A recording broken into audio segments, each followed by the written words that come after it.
Часам у нас ёсць відэасувязь. З намі на відэасувязі знаходзіцца добраахвотнік батальёну імя Кастуся Каліноўска з пазыўным «Борт». Мы вітаем вас. Жыве Беларусь і слава Украіне. Героям слава, жыве вечна. Паслухайце, наколькі я разумею, вы таксама былі паранены вось у гэтым апошнім баі, які, на вялікі жаль, у ім таксама быў моцна паранены Зміцер Апанасович з пазыўным «Тэрор», і пасля, на жаль, ён загінуў. Ці можаце вы распавесці падрабязнасці таго бою, наколькі гэта магчыма, наколькі сёння дазваляе абстаноўка распавесці, што адбылося? І, магчыма, адразу, як вы сябе зараз адчуваеце, наколькі ведаю, таксама атрымалі раненне? Я без ранений вышел из боя. Наше подразделение понесла потери, только Дима погиб. Погиб при обстреле, по нам работали минометы, танки, БМП. Был перекрестный огонь по нашим позициям. Дима завел подразделение в укрытие, сам остался на позиции. И в крышу над ним прилетел выстрел из БМП-3 осколочный. Вот. И, он был ранен, пробито легкое, ему оказали помощь сразу, и в течение 5 минут буквально после ранения мы его эвакуировали. То есть была возможность. Когда его эвакуировали, автомобиль этот попал в засаду, было 2 выстрела из гранатомета по автомобилю. Вот. Но благополучно доехали до медиков. Когда передавали его медикам, он был в сознании. Вот. Это все, что я знаю. Потому что нас вывели, мы вышли из боя только 27 числа. То есть у меня никакой информации не было, и мы все думали, что Дима еще живой. Мы рассказывали в эфире Белсата о том, что как раз добровольческий батальон имени Калиновского, белорусский добровольческий батальон, присоединился официально к вооруженным силам Украины, вот как раз в День воли, 25 числа.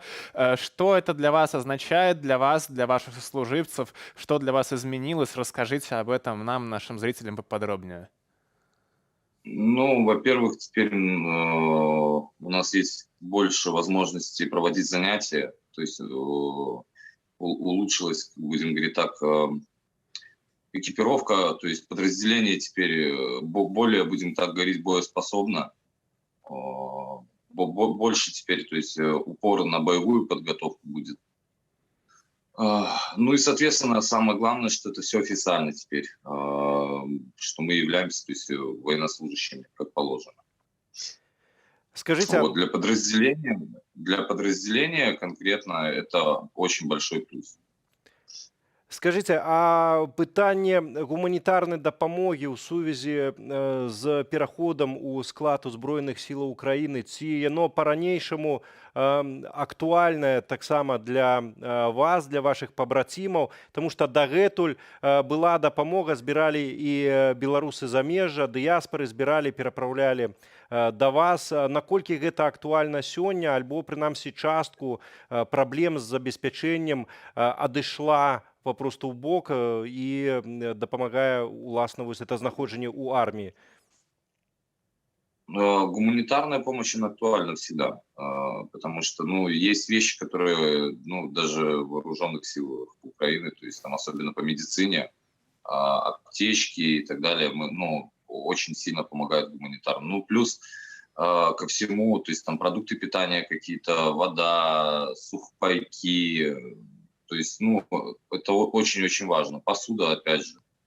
То, что нам передают, я хочу поблагодарить тех людей, которые нам помогают, которые всяческими способами нам пытаются помочь.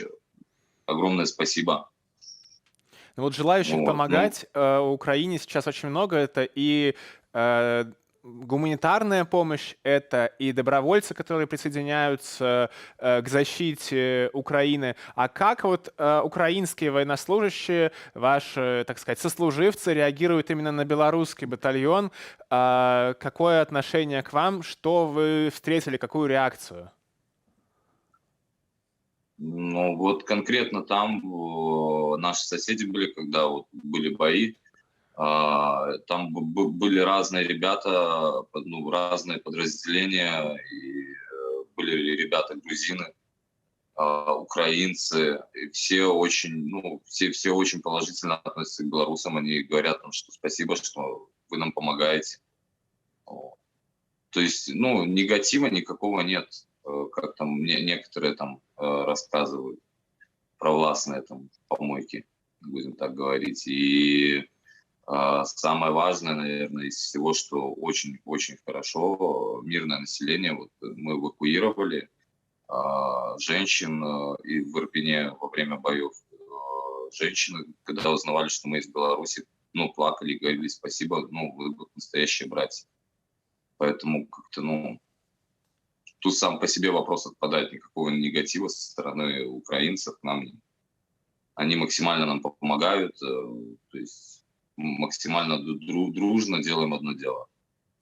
Ну, бачите, атрымліваецца, што вы не толькі абаронцы, але адначасова і наши дыпламатычныя прадстаўнікі ва ўкраіне. Ну вось так гэта можна ацэньваць. Калі загаварылі пра тое, што едуць добраахвотнікі, ці зараз працягваюць прыязджаць да вас і папаўняць вашыя шэрагі менавіта беларусы добраахвотнікі, таму што мы чулі раней вось планы такія дастаткова амбіцыйныя пашырэнні вашых структураў. Ці можете штосьці пра гэта расказаць? Конкретно в детали вдаваться не буду, но могу сказать одно, что подразделение растет, и растет очень быстро. Работы хватает как командирам подразделений. У нас нет иностранных каких-то инструкторов, у нас все сами. У нас достаточно людей с боевым опытом уже, которые сами инструктируют, сами учат, проводят занятия. То есть подразделение растет. Точное количество я называть не буду, но это уже большое подразделение. Это уже хорошее большое подразделение. Послухайте, я думаю, что в дальнейшем оно будет еще больше и больше. Паслухайце, а вось таксама гучалі ацэнкі дзейнасці беларускіх добраахвотнікаў. Некалькі там ёсць фармаванняў зараз в Украіне, у прыватнасці батальёны Мякастуся Каліноўскага. Такі былі ацэнкі, што мы бачым нараджэнне сапраўднага беларускага войска, вось новай свабоднай Беларусі. Як вы самыя паміж сабой вось ставіцеся да такіх ацэнак, ці бачыце сябе далей менавіта як вайскоўцы новай Беларусі, калі адбудзецца ўжо перамога і над Путиным, і над Лукашенком? Ну, в большинстве своем, да, что многие как бы понимают, победа Украины, она неизбежна. Рано или поздно все-таки это все закончится, и придет время, что нам нужно будет освобождать свой дом. Поэтому мы все прекрасно все понимаем. Что могу сказать? Ну,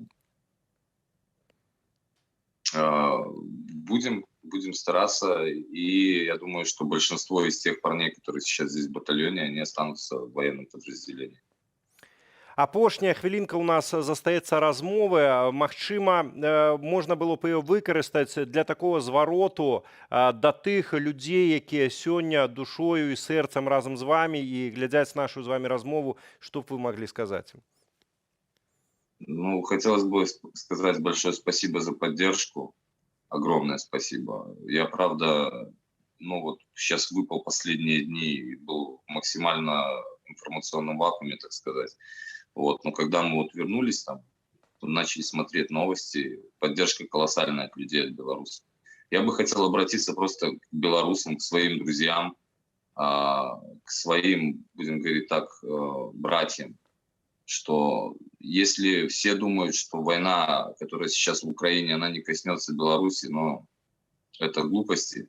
Лукашенко, он потерял контроль, и он уже не контролирует ничего абсолютно в этой стране.